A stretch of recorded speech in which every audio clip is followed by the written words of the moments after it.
Hello, I'm Professor Afshar at Glendale Community College. This is Physics 101, Lecture 29. In this lecture, we'll discuss potential energy. This topic is covered in Chapter 7 of our textbook by Surway and Jewett. In our previous lectures, we discussed potential energy, specifically gravitational potential energy and spring or elastic potential energy. In general, you can think of potential energy as stored energy. For example, gravitational potential energy is stored inside the Earth mass system. We often talk about the gravitational potential energy of the falling apple, but to be really precise, the potential energy belongs to the system, and the system consists of two interacting things. In this case, it's the apple and planet Earth. Each is exerting a force on the other. So the gravitational potential energy can be said to be stored in the Earth mass system. Similarly, spring potential energy is stored inside the spring mass system. We often talk about the spring potential energy of the block that is attached to the spring, but to be really precise, there are two things that are interacting. The system consists of the block and the spring potential energy can be said to be stored inside that system. This stored energy has the capacity or the ability to do work for us. So this is how we originally defined energy to begin with. We basically said energy is the amount of work that a system can perform for us. In this lecture, we want to present a more general and mathematically more sophisticated definition of potential energy. To begin with, recall that we based our definition of energy on work, and we defined work essentially as force times distance. Okay, a little more precisely, work as an object goes from point A to point B is the integral of the dot product of force and distance integrated from the initial position to the final position.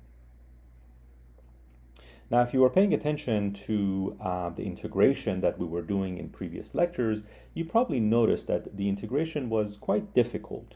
It wasn't beyond your mathematical skill, but there were a lot of pitfalls and a lot of room for error as you do these integrals for different forces. So it's natural to wonder, is there an easier way to calculate work? Is it possible to calculate the work done without doing an integral? The answer to that question turns out to be yes, but only for certain forces.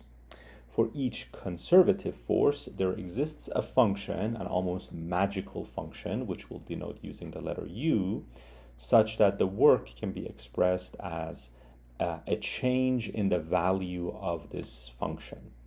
This magical function is known as the potential energy or the potential energy function. And in most cases, the potential energy function depends on the position of the object. Notice that here we're talking about conservative forces. So in our last lecture, we decided that we can classify all forces into two categories. There are the conservative forces and the non-conservative forces. For a conservative force, such as the spring force or gravity, the work that is performed is independent of the path. You can go from point A to point B along a short direct path or a longer meandering path, and the work done for each of those paths is the same. So the work does not depend on the path. For non-conservative forces like friction, the work does depend on the path. It matters whether you take a short path or a long path. So here we're saying that for the conservative forces, it is always possible to find a function, u, which depends on the position, and this function has this almost magical property. It allows you to calculate the work without the need for an integral. You just have to know what the function is so that you can plug in the initial value of the object, and then you can plug in the final value of the object. You evaluate the function at those 2 points, and then the difference will give you the work.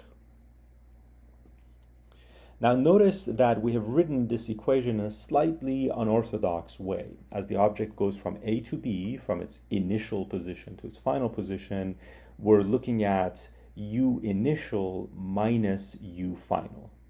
Physicists don't like writing equations in this form. Physicists usually like to use this delta notation, the change in U, and the delta notation is always final minus initial. So although mathematicians will often write the equation in this form, physicists tend to do it a little bit differently. They take out this minus sign, they rearrange these two so that now you have UB minus UA, so final minus initial, with a minus sign in front. And so for conservative forces, we can say that W is equal to minus delta U. Students often forget this minus sign. You need to make a note for yourself not to forget the minus sign. At this point, you can think of the minus sign as just a mathematical inconvenience. Ultimately, you'll see that the minus sign is the result of the fact that we want a local minimum in the potential energy graph to correspond to a point of stable equilibrium. Although that explanation probably won't make sense to you until the end of today's lecture.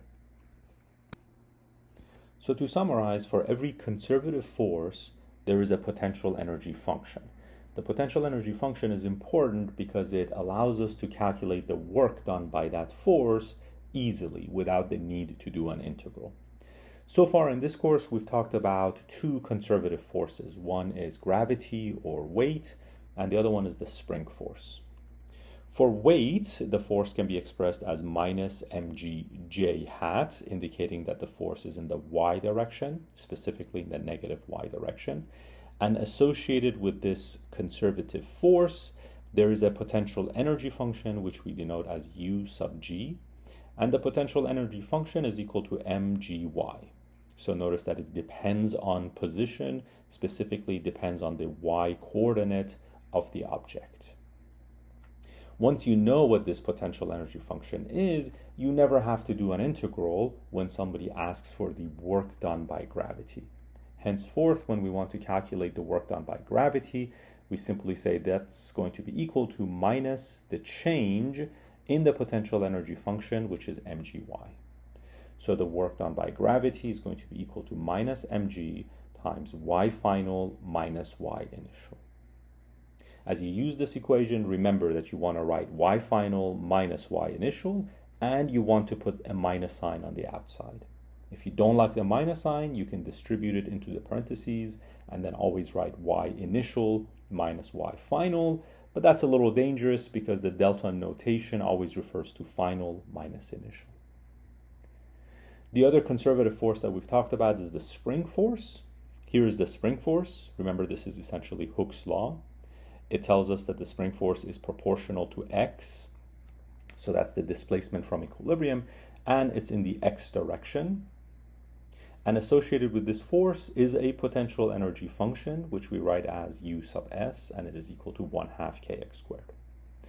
Henceforth, when we need to calculate the work done by a spring, we're not going to integrate.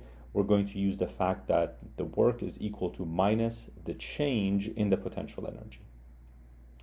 So that is equal to minus 1/2 k, x final squared minus x initial squared. As you use this equation, remember that there is a minus sign outside, and we have x final squared minus x initial squared.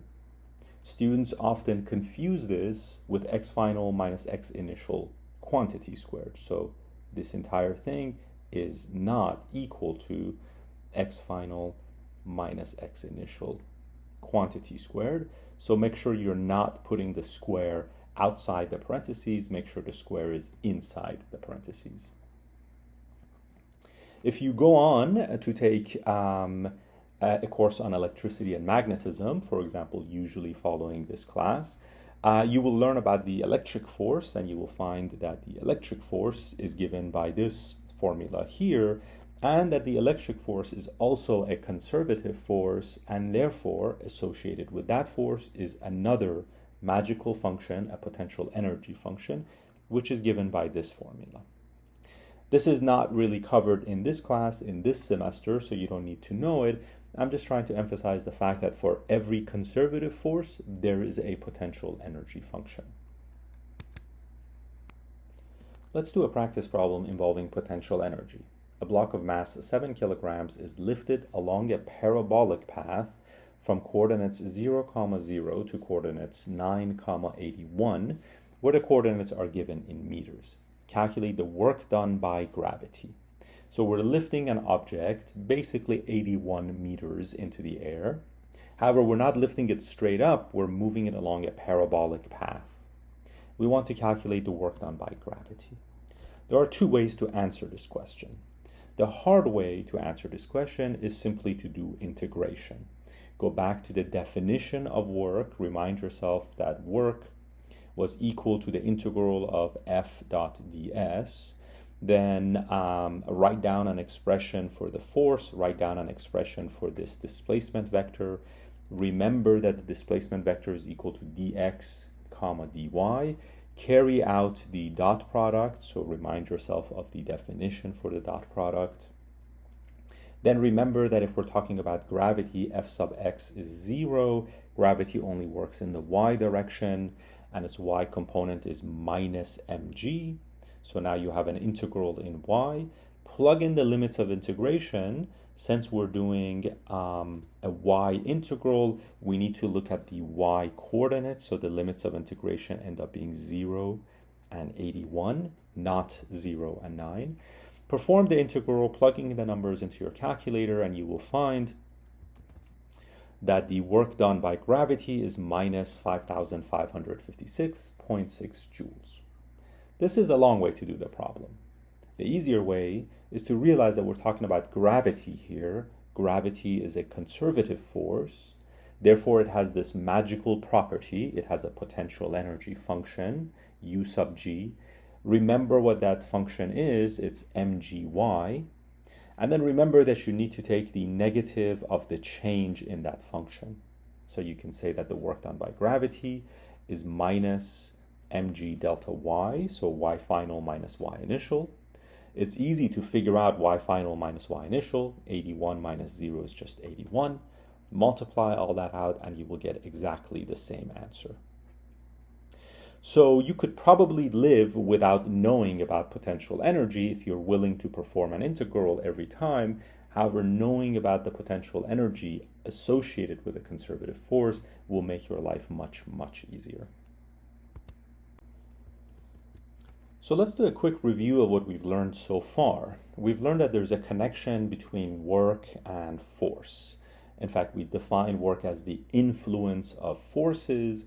To make that concept precise, to have a numerical value, we defined work as the integral of f dot ds. So you take the force that's acting on the object and you integrate it, often along some path as the force moves the object from some initial position to some final position. And the result of this integral is what we call work.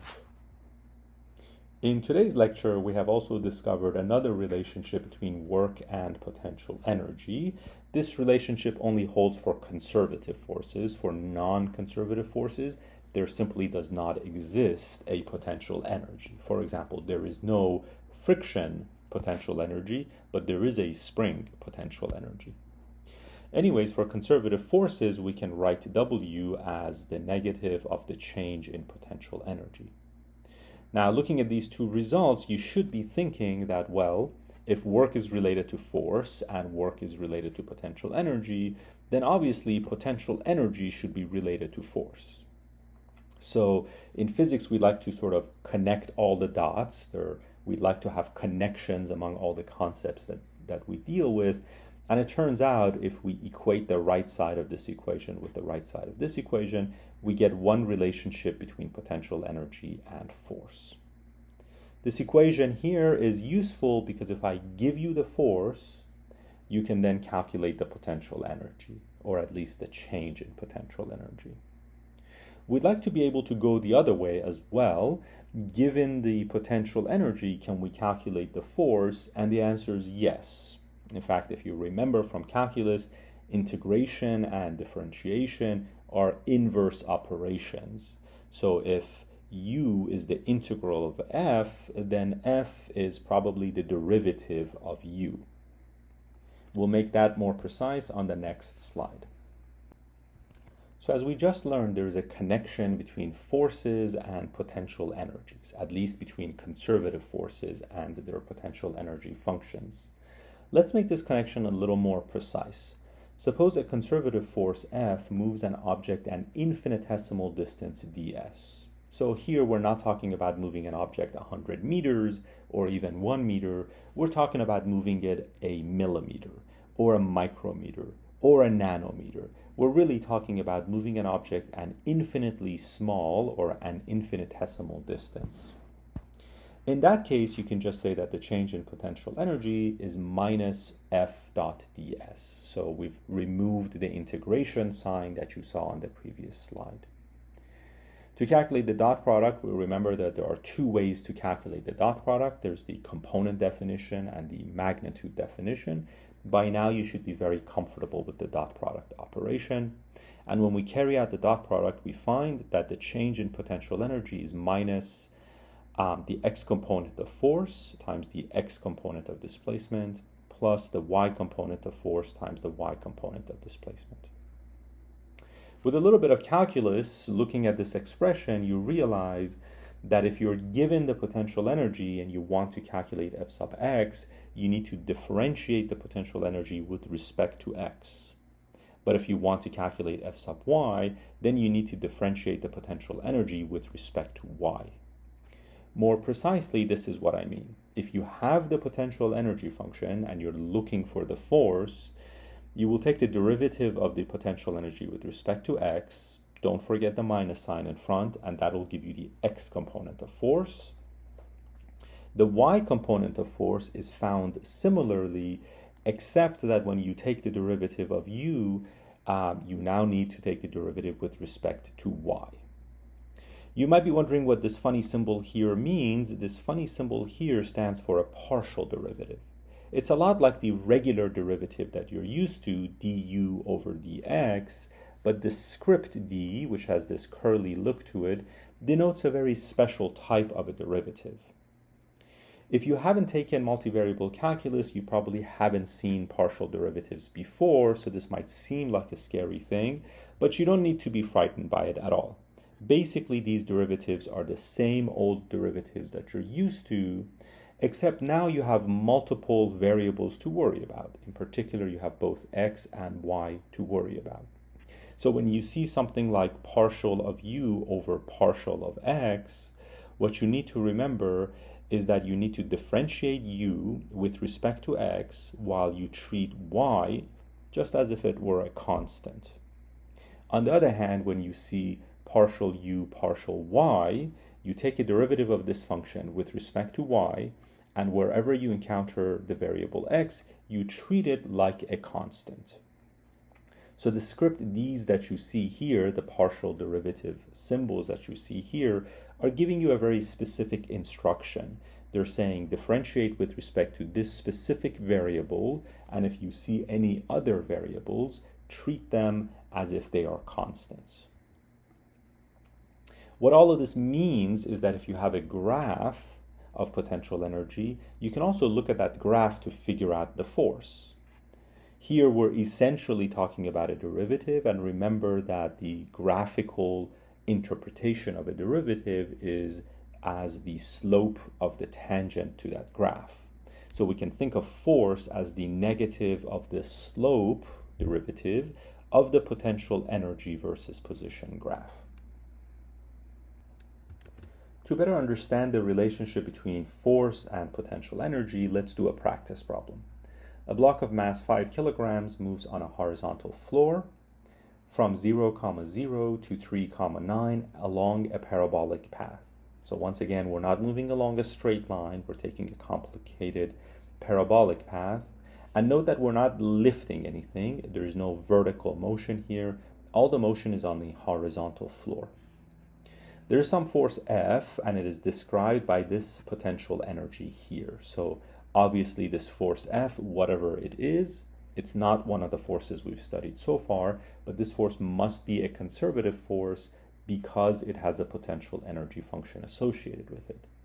The potential energy function associated with this force is somewhat complicated. 1/2 x squared times y minus y cubed. This force is one of several forces acting on the block. So you can imagine that you and 3 other friends and maybe a couple of machines, like a forklift, are moving this mass from its initial position to its final position. There are multiple forces pushing and pulling the object. This force, whose potential energy is given here, is one of those forces. Calculate the work done by force F. Now notice that the force itself is not given to you, and therefore you can't really integrate it to calculate work. So the original definition of work as an integral of force is not going to help us here. But we know that the force is conservative. We have the potential energy associated with it. So we just need to remember that work is equal to minus the change in U. By the change in U, I mean U at the final position minus U at the initial position.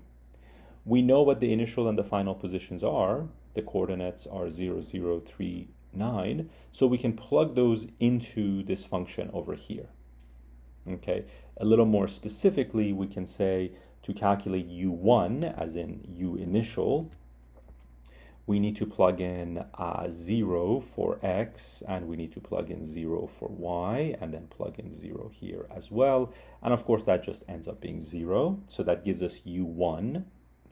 And then calculating U2 maybe is a little trickier, but we know what x and y are. So we plug in 3 for x. Don't forget to square it. We plug in 9 for y.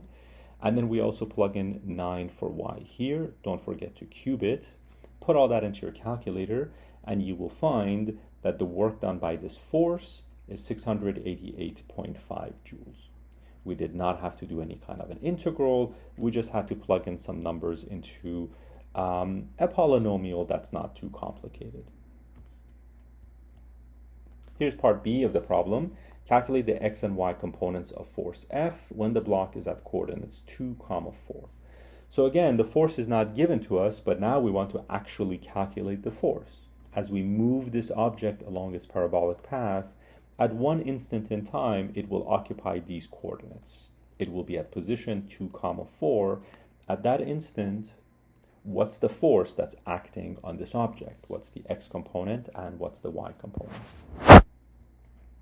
If you want to calculate the x component, you need to take the derivative of the function with respect to x, and whenever you see a y, you will treat it as if it's a constant. And of course, don't forget the minus sign in front. Look at this function here and calculate its derivative with respect to x. What that means is that the partial of u with respect to x is going to be equal to 1/2, which is just a constant. We have an x squared. We know how to take the derivative of that. That just gives us 2x. And then the y, we're going to treat it as if it's a constant, so we'll just write it right here, exactly the same, in the same way that we dealt with the 1/2. And then we have minus y cubed. We're treating y as if it's a constant, so y cubed is going to be a constant, and the derivative of a constant with respect to x is going to be 0. So when you simplify this, you find that this is going to be equal to just xy. Don't forget that there is a minus sign in front, so you put a minus sign in front of the derivative we just evaluated. We get minus xy. And then x is 2 and y is 4, so you plug those in and you find that the x component of force is simply minus 8 newtons. To calculate the y component, we have to do another derivative. The y component of force is the derivative of u, again, with respect to y this time, with a minus sign in front. So as you look at this function here, you now need to take the derivative of that function with respect to y, treating x like any other constant. So we have the 1/2, we'll leave that alone. X squared is going to be treated as if it's a constant, so we'll leave it alone too, just like 1/2. And then the derivative of y with respect to y is just 1. Minus y cubed, the derivative of that is going to give us 3y squared. So that's the partial derivative of u with respect to y. Don't forget there is a minus sign cooked into the equation, so you need to put that in front of this derivative that we just calculated. That gives us minus 1/2 x squared plus 3y squared. And now you can plug in the numbers. We're interested in the coordinates 2, 4. So we'll plug in 2 for x. We'll plug in 4 for y. Plug all that into your calculator, and you will find that the y component of force is 46 newtons. Let's finish this lecture with one last practice problem on force and potential energy. At each point shown, what is the force on the ball? So what we have here is some exotic force that we have discovered. The force is not specified, so you're not told what the force is. And you don't exactly have the potential energy. However, you've been able to measure the potential energy of the object at various points. And so now you have a graph of potential energy versus x. Given only this graph, can you tell me what force would act on the ball or the object when it is located at x equals 1? What's the force if that object were moved to point x equals 3, or this point, or any of these other points? Well, remember that force is basically the derivative of the potential energy with respect to position. A little more precisely, we can say that if we're interested in f sub x, then we need to take the derivative of u with respect to x, and we need to put a minus sign in front of it. The derivative, of course, can be interpreted as the slope of the graph. So we can say that the x component of force is simply negative of the slope. So looking at x equals 1, I can see that the graph has a positive slope. The function is increasing, therefore its slope is positive. And if I put a minus sign in front of it, I find that the force must be a negative force. In this particular problem, I'm not so much interested in getting exact numerical values. I'm simply interested in whether the force is positive or negative. I just want to know what happens to the object. In this case, the object is going to move to the left.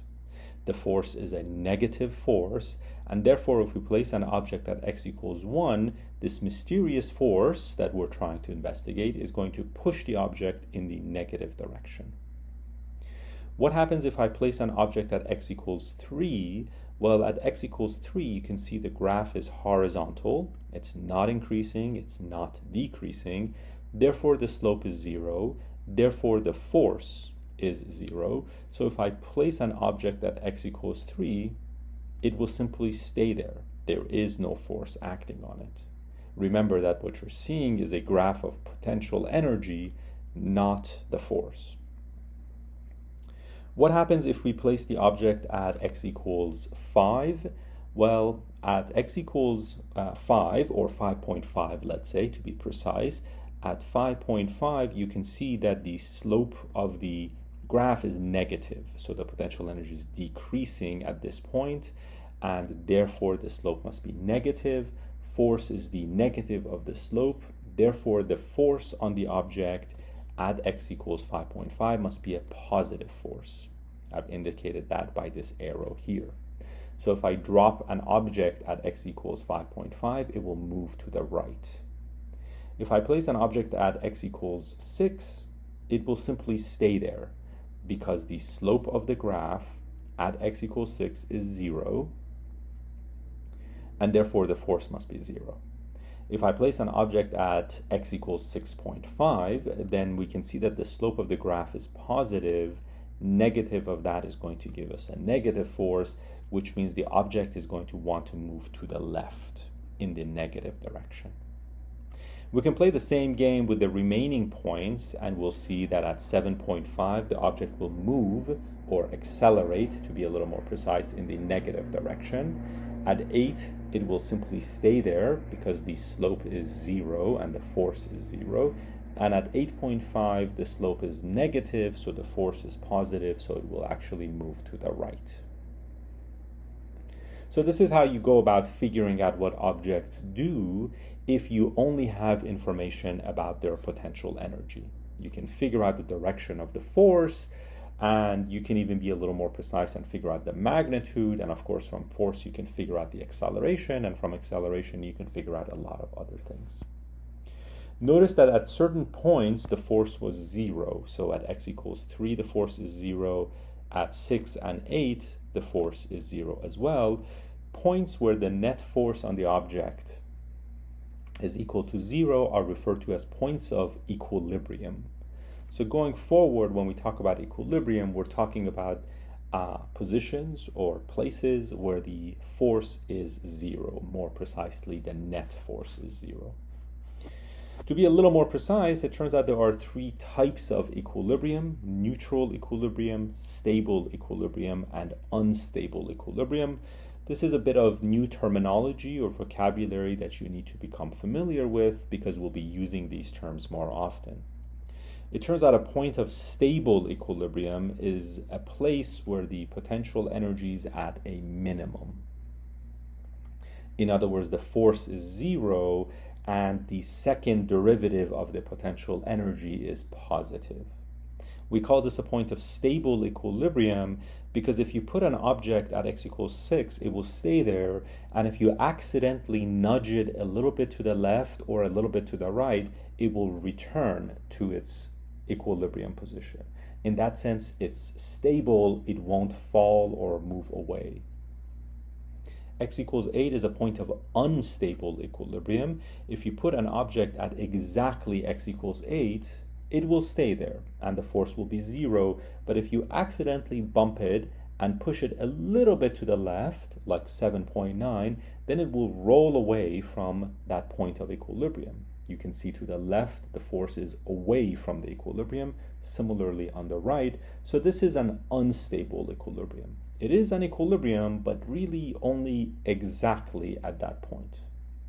And of course, a point of neutral equilibrium is one that really doesn't care. The force is 0, and if you accidentally push it a little bit to the left or to the right, then it will just stay there. It really doesn't care if it's nudged to the left or to the right. Therefore, we call it a point of neutral equilibrium. And that's the end of this lecture. Thank you for your attention.